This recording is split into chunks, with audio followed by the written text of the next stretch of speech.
Melukat comes from the Balinese Kawi language, namely Selukat, which come from the word su, which means good, and lukat, which means purifications. Therefore, melukat is self-purification to get goodness. In Hindu traditions, melukat is performed as an effort to purify oneself physically, emotionally, and spiritually. The holy water used in melukat usually comes from sacred springs or sources of holy water that are believed to have the power to cleanse and sanctify. Melukat is an integral part of the spiritual life of the Balinese community, and it is carried out on various occasions such as a religious festival, wedding ceremonies, or funeral rites. In practice, melukat also involves the recitation of mantras or prayers as a form of reverence and a request for purity. Om Swastiastu, nama saya Made Mawiarnata, Bendesa Adat Manuk Kayelet yang mengomong Purat di Tampul ini. Melukat itu secara harfiah nabi ya Pak?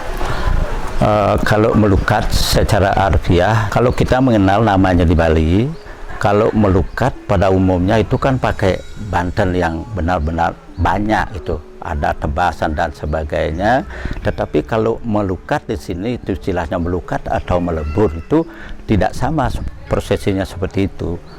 Di sini kalau melukat melebur di Tampul ini cukup pakai satu canang saja. Mengapa seperti itu? Karena media yang kita pakai di Tampul ini adalah media yang sudah jadi, yaitu air suci Tampul. Banyak orang percaya bahwa air suci Tampul ini adalah air yang bisa menyembuhkan segala penyakit.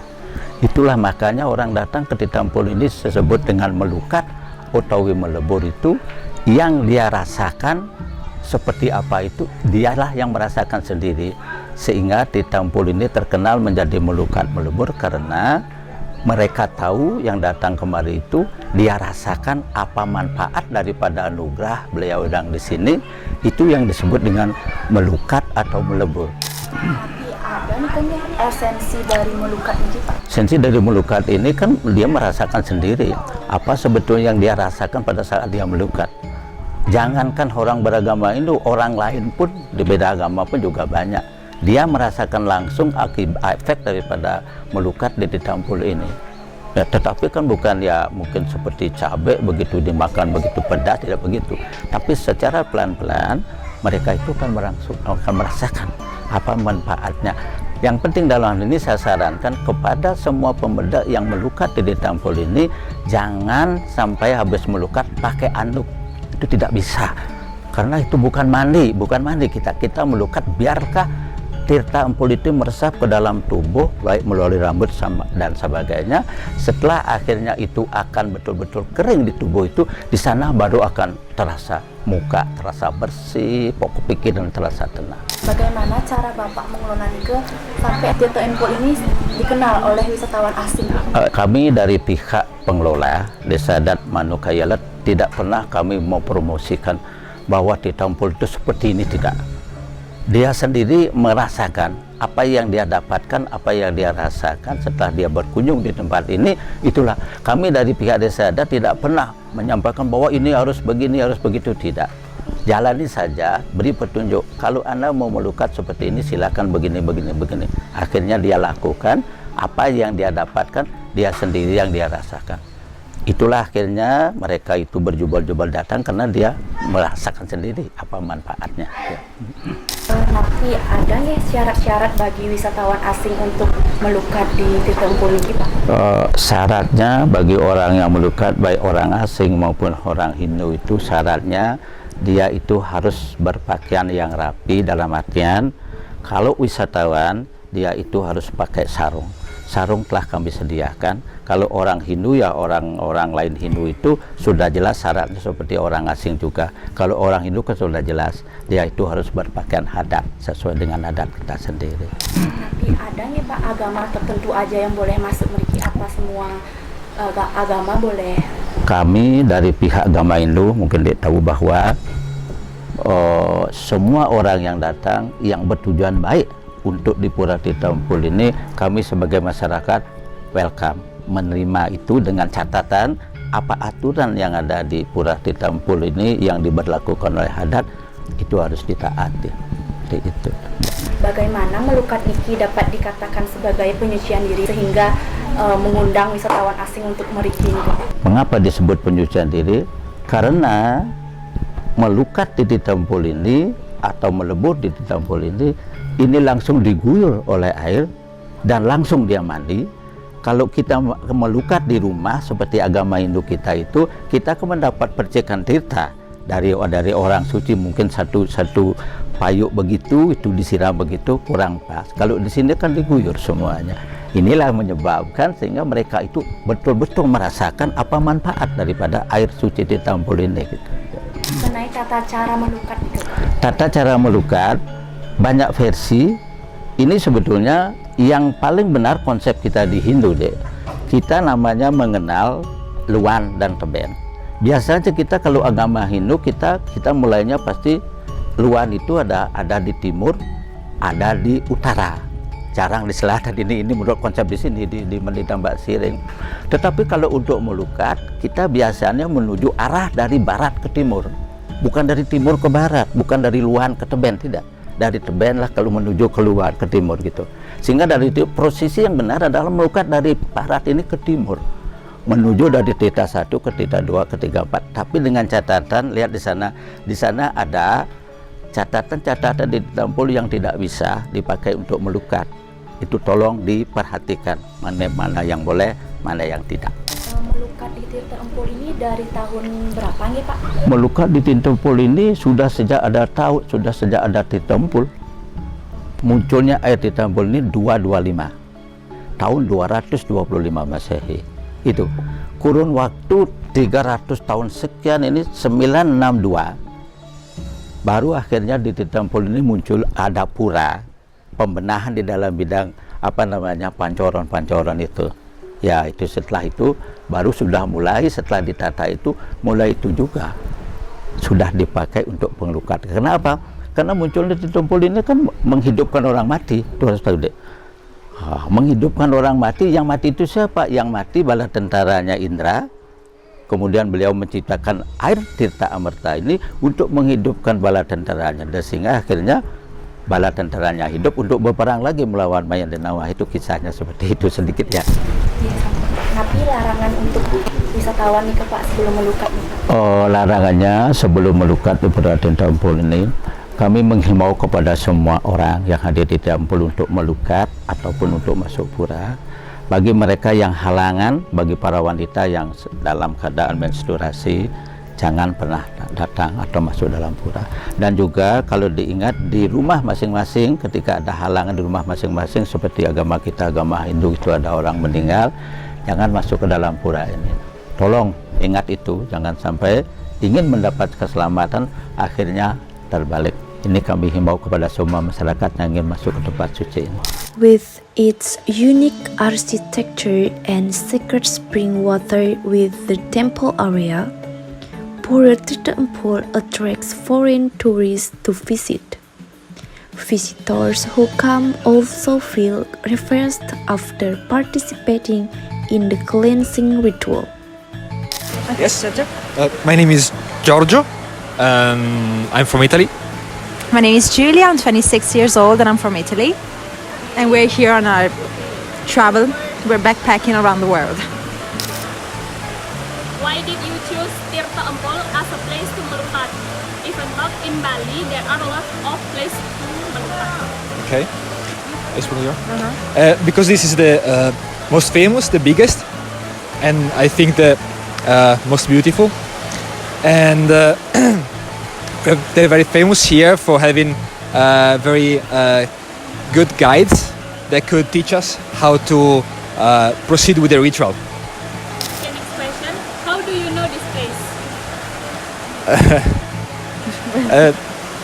Lo- Yeah, Yeah, found on it Lonely the Planet. internet, Lonely Planet, yeah. Books. Okay, is this your first Melukat experience? How do you feel after Melukat? so yes, it is our first experience here. And how do you feel? I feel relaxed. Yes. Yeah, very relaxed. Like Uh, after a meditation, without having it one. Less stressed and like sense of calmness and quiet. Question, will you come here again to do this Melukat? Oh, we would like to Yes. do it. Yeah, maybe in the future. Yes. Last question, would you recommendation this place to another tourist? Absolutely, Oh, yes. yes. Yeah. Yes. Why you give recommendation to another tourist? Because it's a must-do experience to enter in Balinese culture, and is one of the I think few options to have the occasion to get inside a temple and try to understand Balinese culture and religion. Thank you. Thank you.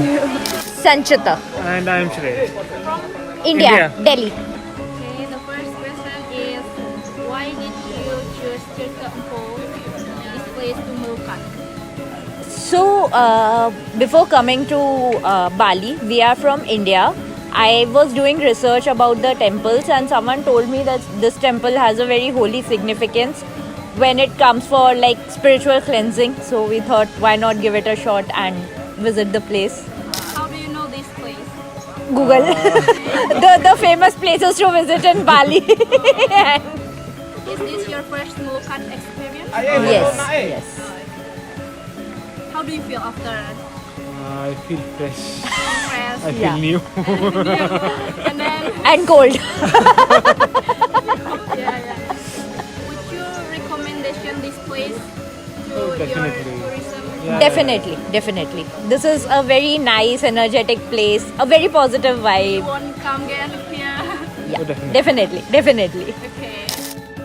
Water is considered a sacred element that has the power to cleanse and purify oneself from sin and negativity. Water in Melukat is literally used to cleanse the body physically. Bathing or moistening oneself with holy water is believed to eliminate dirt, dust, and negative energy that cling to the body. In addition to cleansing the body, water is also believed to have the ability to purify the soul and mind. In Melukat, holy water is considered to have spiritual power to cleanse sins and negativity, thereby enabling an individual to attain spiritual purity. The ritual of Melukat has become part of Indonesia's rich cultural heritage. Therefore, Melukat represents one form of cultural diplomacy possessed by Indonesia. Through Melukat, Indonesian society respect and preserve spiritual traditions believed to cleanse the soul and body from negative energy. Melukat also contribute to the cultural track. Firstly, Melukat as part of the cultural track involves cultural activities and rituals that engage communities in intercultural dialogue. Through Melukat, Indonesian cultural values such as spiritual cleanliness and self-purification can be maintained and introduced to people from diverse cultural backgrounds. This practice promotes intercultural understanding, tolerance, and peace by acknowledging and appreciating Indonesia's spiritual traditions.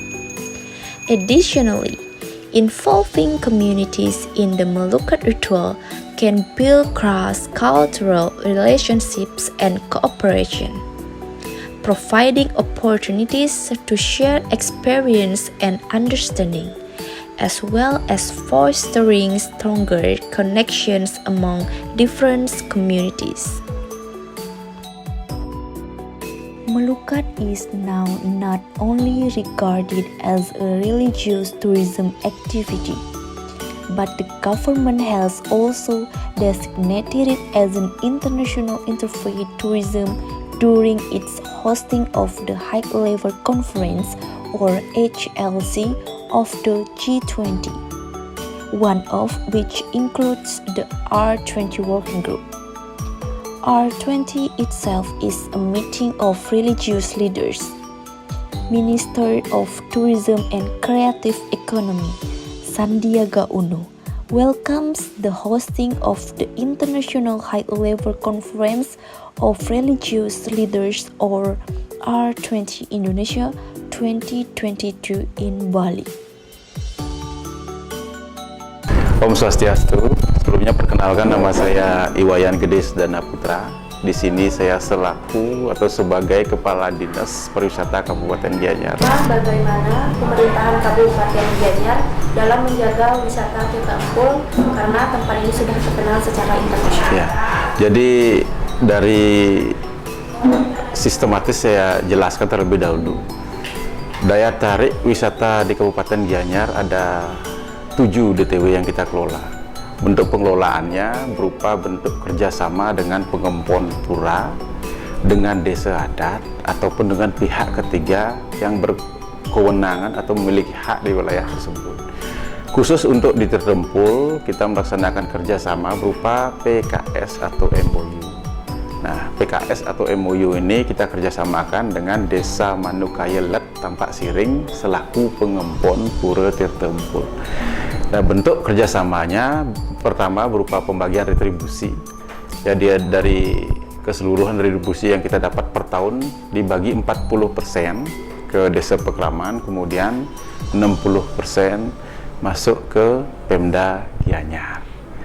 Terus yang kedua dari segi pengelolaan untuk di kawasan objek dari tempat parkir, loket tiket sampai dengan di belakang pura, kebersihannya petugas loketnya itu menjadi tanggung jawab Pemda Gianyar. Nah, kemudian dari Jabepura sampai dengan Utamaning Mendadapura itu menjadi tanggung jawab Desa Pekraman atau pengempon pura di sana terkait dengan upekara, terkait dengan kebersihan, dan terkait dengan pembedak. Pak, bagaimana strategi pemerintah Gianyar dalam mempromosikan Tirta Empul sehingga dikenal secara internasional? Jadi Tirta Empul ini secara embrio memang terkenal dari dulu. Tirta Empul ini ada sebelum kemerdekaan ini, sebelum negara Indonesia ini merdeka. Jadi 1928, 1936, 1940 daya tarik Tirta Empul ini sudah memang dikunjungi oleh beberapa wisatawan seperti Charlie Chaplin, Rudolf Bonnet, dan lain sebagainya. Nah, kemudian perkembangan dunia pariwisata secara masif di tahun 1960 juga mengangkat kawasan Tirta Empul dan kawasan sekitarnya menjadi daya tarik objek wisata yang baru. Nah, apa peranan pemerintah di sini? Jadi, kalau kita flashback ke belakang, kita runut ke sejarah, ternyata pariwisata, daya tarik wisata ini sudah ada sebelum kemerdekaan berdiri. Nah, peranan pemerintah di sini adalah membuat regulasi agar kawasan DTW Tirta Empul lebih tertata, kawasan DTW Tirta Empul lebih tertata, lebih tertib, dan kawasan DTW Tirta Empul ini bisa bermanfaat bagi masyarakat dan Pemda Gianyar. Jadi seperti itu sebenarnya keberadaan kepariwisataan secara umum di Kabupaten Gianyar, kemudian daya tarik wisata Tirta Empul secara khusus. Memang pariwisata itu ada sebelum negara ini berdiri. Jadi kalau kita asumsikan apakah pariwisata itu berdiri tanpa adanya negara, ya pasti sudah ada pariwisata tanpa negara itu sendiri ada. Apakah dalam mempromosikan Tirta Empul Dinas Pariwisata Gianyar melakukan kerjasama dengan pihak luar atau pihak dalam negeri? Jadi pengelolaan daya tarik wisata Tirtempul, terutama penata kelolaan daya tarik wisata Tirtempul itu dimulai dari tahun 1990 yang pertama. Itu dari bantuan PUPR pusat, kemudian di tahun 2023 ditata lagi sedemikian rupa seperti sekarang, itu juga melalui dana dari pusat. Jadi pemerintah pusat sangat support sekali terhadap kita untuk membantu. Nah, dalam hal kerjasama untuk mempromosikan Tirtempul, kita memang menggandeng pihak dari luar, nah, terutama perusahaan yang bergerak di bidang promosi pada saat ini. Saat ini kita melaksanakan kerjasama dengan Google deh. Jadi memang dari tahun 2015 itu kita ada due diligence dengan Google. Due diligence itu sama dengan kerjasama untuk promosi daya tarik wisata. Itu dari tahun 2015. Nah, kemudian untuk media sosial berupa Facebook, Instagram Ads itu kita lakukan secara mandiri. Jadi tanpa perantara pihak ketiga, itu kita posting, kita create konten itu secara mandiri di Dinas Pariwisata. Dan untuk search engine Google itu juga kontennya kita create. Nah, cuman dibantu karena memang kita ada due diligence dengan pihak Google dari tahun 2015. Nah, untuk promosi mandiri, karena DTW ini sudah begitu pesatnya berkembang, Desa Adat juga melaksanakan promosi melalui basis guide atau basis kelompok sadar wisata yang ada di wilayah Tampak Siring itu sendiri. Begitu. Apakah ada program atau kebijakan atau tindakan yang dilakukan Dinas Pariwisata Gianyar dalam meningkatkan kualitas atau daya tarik Tirtempul sebagai destinasi wisata Melukat? Ya, dari tahun 2008 kita memang secara rutin, artinya periodik per tahun kita memang dikasih pengusulan dana DAK. DAK itu dana alokasi khusus untuk perbaikan sarana dan prasarana di DTW atau daya tarik wisata di Kabupaten Gianyar, salah satunya Tirtempul. Nah, seperti kemarin di tahun 2021 DTW Tirtempul dapat DAK untuk perbaikan sarana toilet, kebersihan, nah, kemudian pedestrian yang rusak seperti itu. Nah, ya terus yang kedua, dari alokasi dana kita di APBD daerah Kabupaten Gianyar itu juga mengalokasikan berapa dana untuk perbaikan sarana dan prasarana di DTW Tirtempul. Nah, kemudian yang ketiga, secara mandiri Desa Adat, karena bagi hasilnya retribusinya ada, Desa Adat juga ikut membantu untuk sarana kebersihan, sarana prasarana yang rusak. Jadi banyak sekali pihak-pihak, baik pihak dari pusat, kemudian Pemda di sini, kemudian di Desa Adat sendiri untuk membantu proses ketika terjadi kerusakan, proses pekerjaan di Tirtempul, kemudian ketika terjadi sarana prasarana yang rusak dibantu seperti itu. Itu dari segi pendanaan. Nah, kemudian dari segi yang terakhir hambatan ya. Nah, hambatan yang terjadi di Tirtempul itu kami rasakan pas high season. Itu terjadi di bulan Juli sampai Agustus. Juli sampai September. Dari bulan Juli sampai September, karena banyaknya wisatawan yang datang, jadi parkir kita yang seyogyanya hanya menampung, kalau bis OH ukuran besar itu hanya menampung sekitar 35 bis untuk kunjungan durasi 2 jam di Tirtempul. Nah, kadang-kadang yang terjadi adalah banyak sekali bis-bis besar, minibus yang datang sehingga parkir tidak menampung. Itu terjadi di bulan Juli sampai dengan Agustus. Juli sampai dengan Agustus. Itu yang kendala yang kami rasakan. Nah, sehingga wisatawan atau wisata yang ingin mengunjungi DTW Tirtempul itu tidak dapat menikmati DTW Tirtempul. Kendala yang kedua itu, DTW Tirtempul itu dikerjasamakan bukan hanya dengan pihak pengumpul pura yang dalam hal ini Desa Adat Manukayelen. Nah, itu juga ada Subak Pulagan, ada juga Desa Pekraman Tampak Siring. Jadi ada 3 kelompok yang kami harus ajak kerjasama, karena parkir secara keseluruhan di Tirtempul itu dimiliki oleh Subak di Tampak Siring.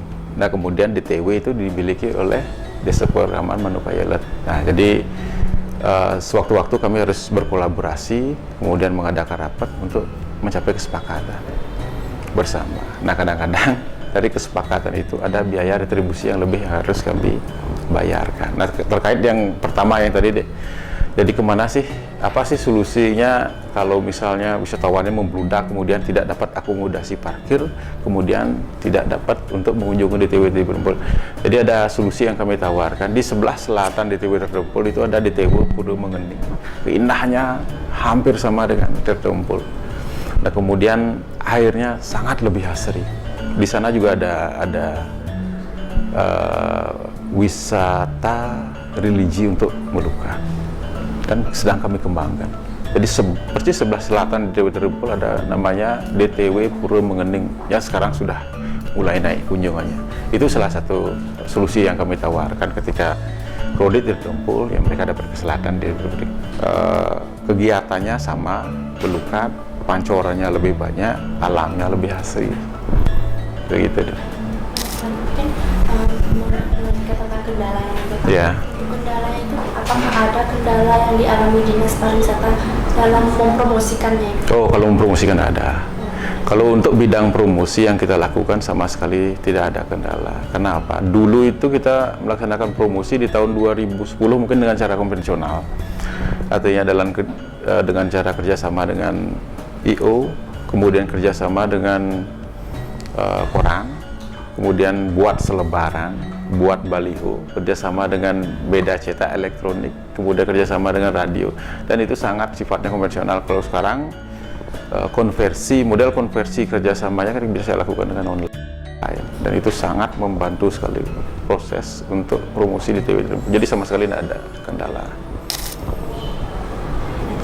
Bagaimana sih Pak dinas pariwisata ini mempopulerkan wisata Tirtempul ini sehingga banyak turis mancanegara datang ke tempat Tirtempul ini? Ya, seperti yang saya sampaikan tadi, jadi DTW Tirtempul, pariwisata di Gianyar, pariwisata di Ubud itu memang termasuk pariwisata di Bali.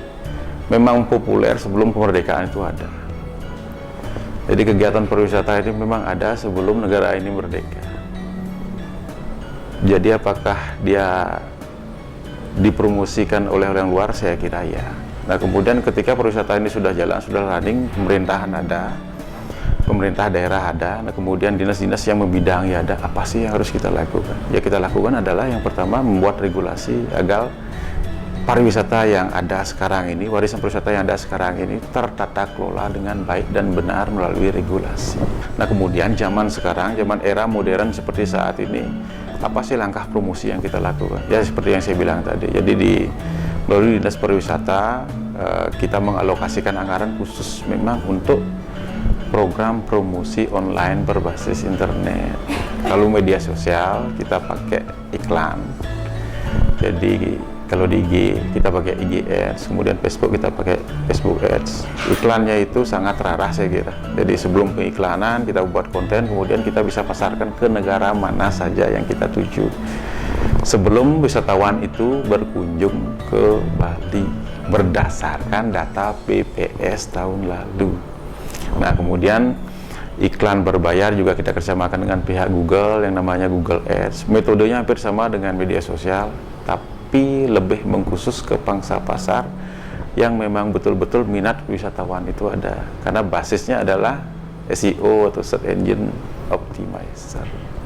Itu beberapa langkah promosi yang saya lakukan. Kemudian ada langkah promosi yang sifatnya memang agak konvensional, ya kita ikut pameran ke luar negeri pernah, kemudian kita ikut pameran ke luar daerah Bali seperti Jakarta, Surabaya, Bandung dan lain sebagainya di wilayah Indonesia. Nah, tapi promosi yang gencar saat ini kita lakukan ya promosi dalam bentuk periklanan online berbasis internet.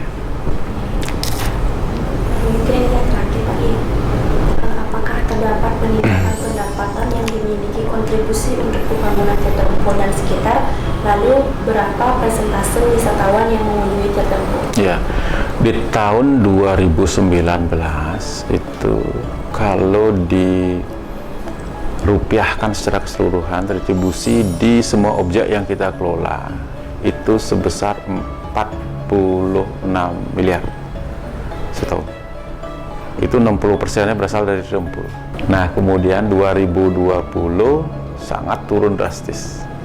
2021 0%.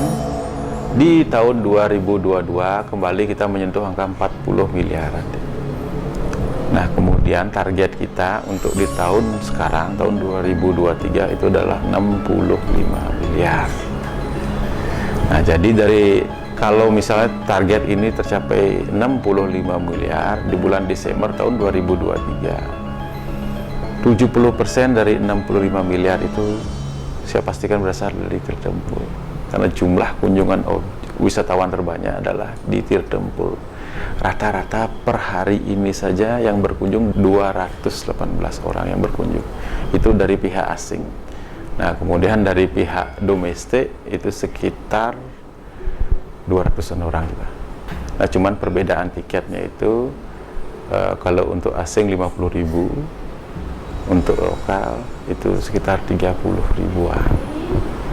Begitu. Nah, kemudian apakah jumlah kunjungan di Tirtempul berpengaruh terhadap jumlah keseluruhan kunjungan? Iya, itu ada sekitar 70% jumlah kunjungan.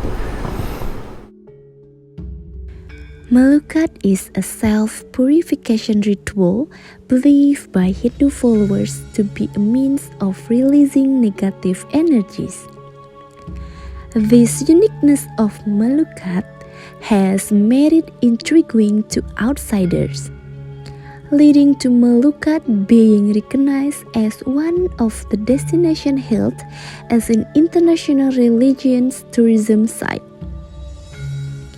This advantage allows Indonesia to introduce and establish its identity as a country with distinctive qualities that can make international citizens stunned.